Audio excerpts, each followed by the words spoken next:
Hey there! Have you ever had that feeling? You know, you're doing everything right when you speak English, but something just feels off? Well, today we're going to solve that puzzle. We're going to tune in to the hidden music behind the words, and that's what's going to unlock a much more natural, fluent sound for you. You've put in the hours, right? You've mastered all those tricky grammar rules, you've built up this amazing vocabulary, but when you speak, you still feel like you sound like you're reading from a textbook. It's a super common frustration, trust me. And the thing is, the reason has almost nothing to do with the words you're choosing. It's all about the music you're making with them. Okay, so what is actually going on here? The secret is something linguists call supersegmentals. Now I know, it sounds super technical, but the idea is actually really simple. Think of it like this. These are the parts of speech that exist above just the individual sounds. So if vowels and consonants are the single notes on a piano, supersegmentals, well, they're the melody, the rhythm, the whole soul of the song. This is the real music of English. So to crack this code, you and I are going to go on a little investigation. We're going to look for 3 hidden clues that are absolutely essential to sounding natural. And those 3 clues are stress, rhythm, and intonation. Ready? Let's go find the first one. All right, our first clue is stress. And honestly, the best way to think about stress is to imagine it's a spotlight. In every single word, in every sentence, native speakers are constantly shining this spotlight on certain syllables and certain words to make them pop, to make them stand out. That's where the most important information is. Now, this right here is where most people get it wrong. We all tend to think that stress just means being louder, right? But it's not really about volume. The real secret ingredient is a change in pitch. Your voice actually goes a little bit higher and gets clearer on the stressed syllable. It's that change in pitch, not just loudness, that truly makes it pop. And where you put this stress is so important. I mean, it can completely change what a word means. Take this, for example. If you put the stress on the first syllable, you get a noun, a record. Like, can you find that old vinyl record for me? I'm talking about a thing, an object. But watch what happens when we just move that spotlight. We stress the second syllable, and boom, it's a verb. To record. I need to record this message. It's the exact same spelling, but different music and a totally different meaning.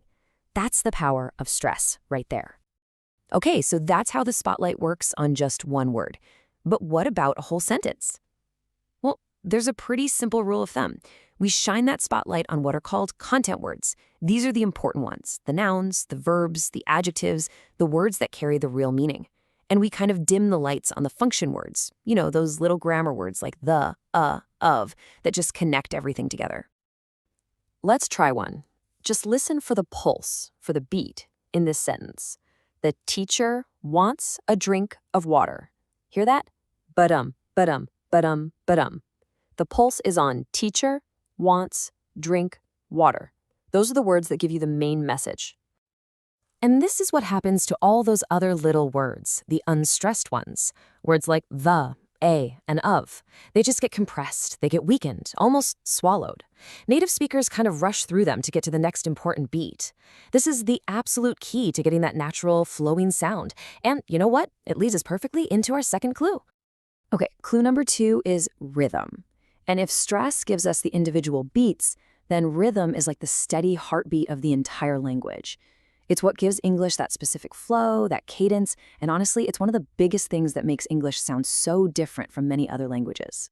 Okay, get ready, because for a lot of learners, this is a huge aha moment. English is what we call a stressed timed language. What does that mean? It means the time it takes to say a sentence depends on how many stressed beats there are, not the total number of syllables. Now, a lot of other languages, like Spanish or French, are syllable timed. That means every single syllable gets about the same amount of time, da-da-da-da-da-da. English is more like da-da-da-da-da-da. Understanding this one difference it's a total game changer. And this idea of equal timing between beats is just wild. Just look at this. Let's focus on those last 2 sentences. First, we have walk in the park. 4 syllables, 2 big beats. Walk, park. Got it? Now look at the next one. I want to walk in the park. That's 7 syllables, but a native speaker will squeeze it down to fit those same 2 main beats. Want to walk in the park. So crazily enough, both of these sentences take almost the exact same amount of time to say. I mean, that seems impossible, doesn't it? How on earth do you fit 7 syllables into the same space as 4? How do you squeeze all those extra sounds in there without messing up that steady heartbeat of the language? Well, the answer is this little guy right here, the schwa. It's just a soft, lazy sound. And believe it or not, it is the single most common vowel sound in all of English. It's the sound that all those little unstressed words collapse into. The schwa is the secret hero of English rhythm. It's what lets us just rush through the unimportant parts to land on the next beat right on time. Okay, so we found the beat with stress, and we found the rhythm. Time for our final clue, intonation. If the others are the rhythm section, this is the melody. It's how the pitch of our voice goes up and down across a sentence. And it's how we add not just grammar, but just as important, our feelings and attitude. For instance, a simple fallen pitch usually makes a statement. Listen to the melody here. I live here. You hear how my voice just drops at the end? That falling tone says, this is a fact. End of story. We use it for simple statements or when we're giving information. But now listen to what happens when we use the exact same words, but we just change the melody. Do you live here?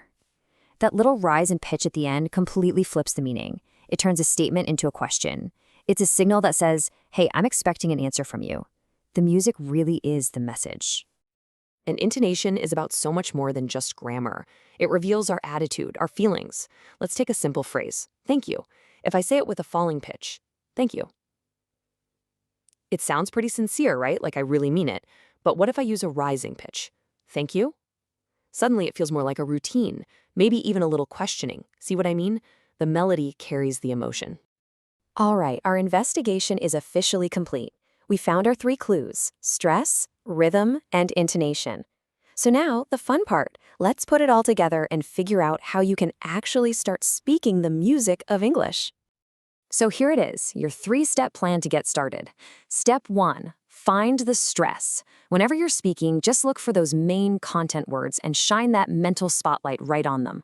Step 2, feel the rhythm. Try to keep that beat between the stressed words nice and steady. Let all the little words in between get squeezed. And finally, step 3, use the intonation. Start playing with that melody, that rising and falling pitch to show your true meaning and attitude.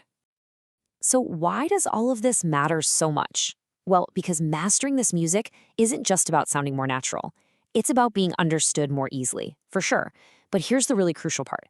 It's also about understanding other people better. Once your ear is tuned into this music, you can follow any conversation no matter how fast. It really is the key to unlocking that next level of fluency. So there you have it. We've uncovered the hidden rules of English music. You've got the sheet music, you know the beat, you've heard the melody. So the only question left is, what kind of music are you going to make?